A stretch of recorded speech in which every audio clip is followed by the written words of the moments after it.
Perancangan mereka telah memutar belitkan isu penggunaan nama Allah. Tidak kesampaian. Apapun kerunsingan rakyat ini perlu kita jawab dan kita rungkaikan.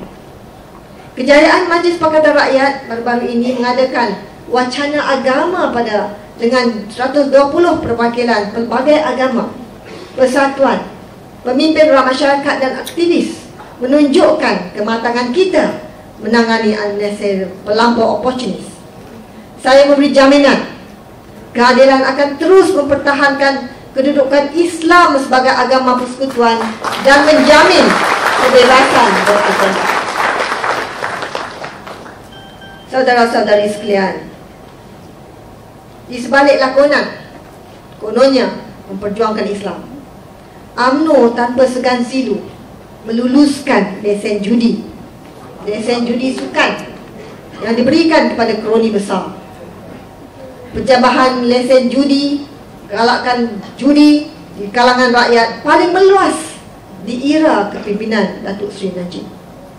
Malangnya ustaz-ustaz UMNO terus membisu. Lebih mengaibkan buat mereka apabila ahli parlimen bukan Islam daripada Pakatan Rakyat yang membantah dalam parlimen.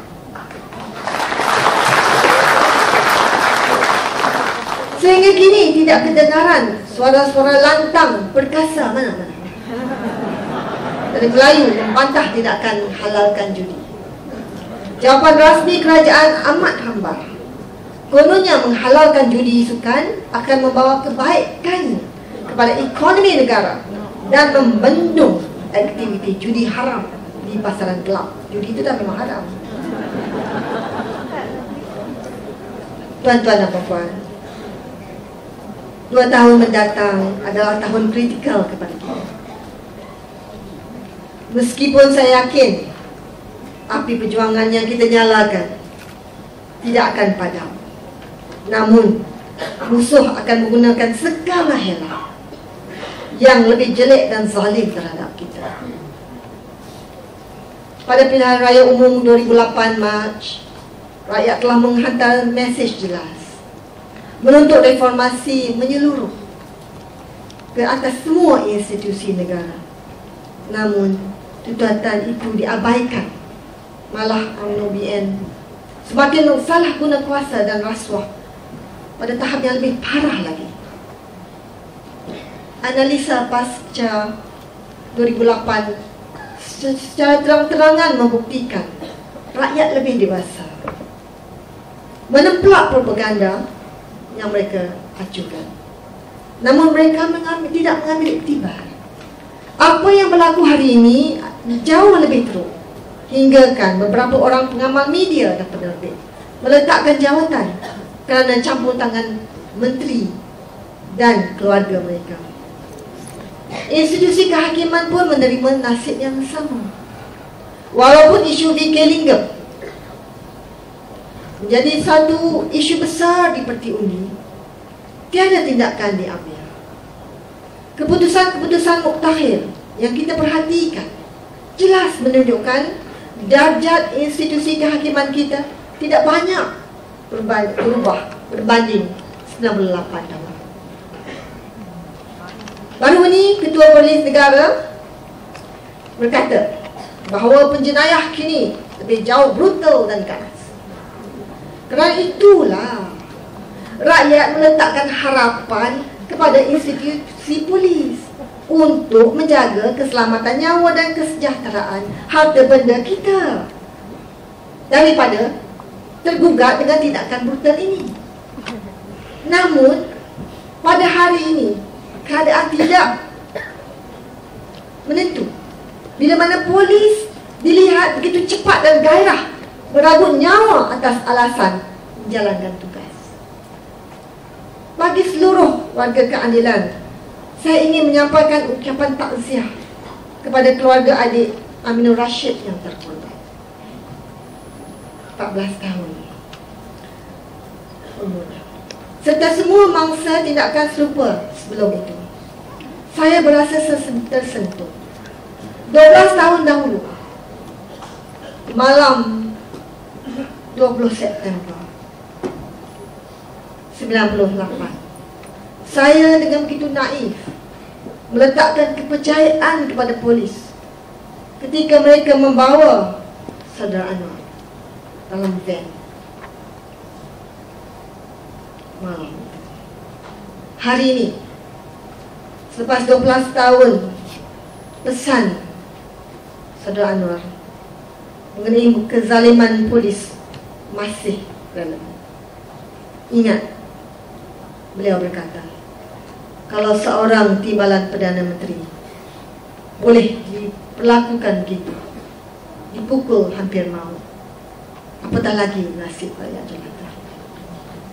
Kita tegur atas prinsip tanggungjawab. Kita maklum ramai anggota polis terkorban ketika menjalankan tugas demi menjaga keselamatan rakyat. Malah ramai juga anggota parti kita, bekas anggota polis. Sebab itu saya ingin tegaskan, kita menuntut institusi polis dibebaskan daripada campur tangan politik.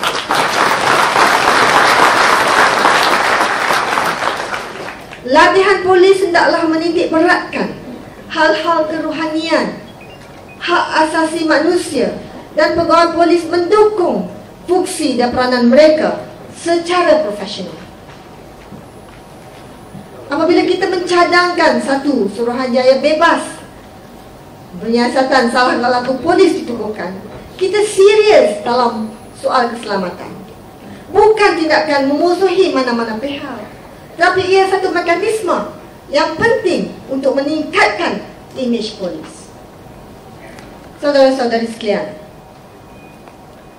reformasi politik dan proses pilihan raya langsung tidak menunjukkan kemajuan. Seingat kita, Rapat Umum Bersih pada tahun 2007 sudah mampu menghantar mesej jelas, tuntutan bagi mengadakan pilihan raya yang adil dan bebas. Rupanya tidak.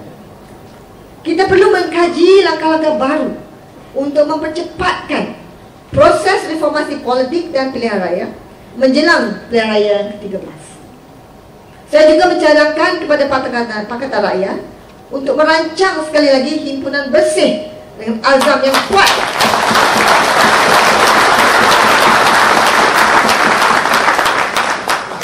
Kita menuntut pilihan raya yang bersih, adil dan telus. Pengalaman kita di semua pilihan raya kecil yang lepas semenjak 2008 Mac menunjukkan SPR masih tidak berubah. SPR bukan saja tidak profesional, berat sebelah, malah lebih teruk lagi apabila bersekongkol merancang penipuan. Pengendalian Unipos makin dipertikaikan ketelusannya. Yang maka kita menyokong tindakan Datuk Zaid Ibrahim men-file petition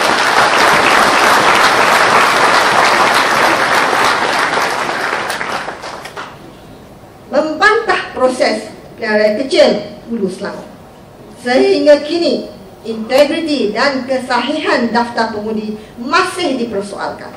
Kita bimbang jika kredibiliti SPR tidak dipulihkan, ia membawa kesan jangka panjang kepada keyakinan rakyat terhadap sistem pilihan raya di Malaysia. Saudara-saudari yang dikasihi, perubahan yang dikatakan dijanjikan dengan pembentukan Suruhanjaya Pencegahan Rasuah Malaysia SPRM tidak berlaku. Persepsi masyarakat mengenai kebebasan dan integriti SPRM masih terus merudum. Buku berjudul Malaysian Maverick, Mahathir in Turbulent Times oleh Barry Wayne dengan berani mengatakan bahawa negara kerugian, rugi 100 bilion ringgit ketika pemerintahan Mahathir masih gagal disiasat maupun diulas oleh pemimpin hari ini ataupun pegawai tertinggi SPRM. Keterlibatan secara langsung SPRM dalam beberapa insiden berbau politik hingga menjatuhkan kerajaan sah Pakatan Rakyat di Perak dikaitkan dengan kematian mendiang Teo Beng Hock ketika gairah melakukan cubaan, melakukan perkara yang sama di Selangor masih segar dalam ingatan.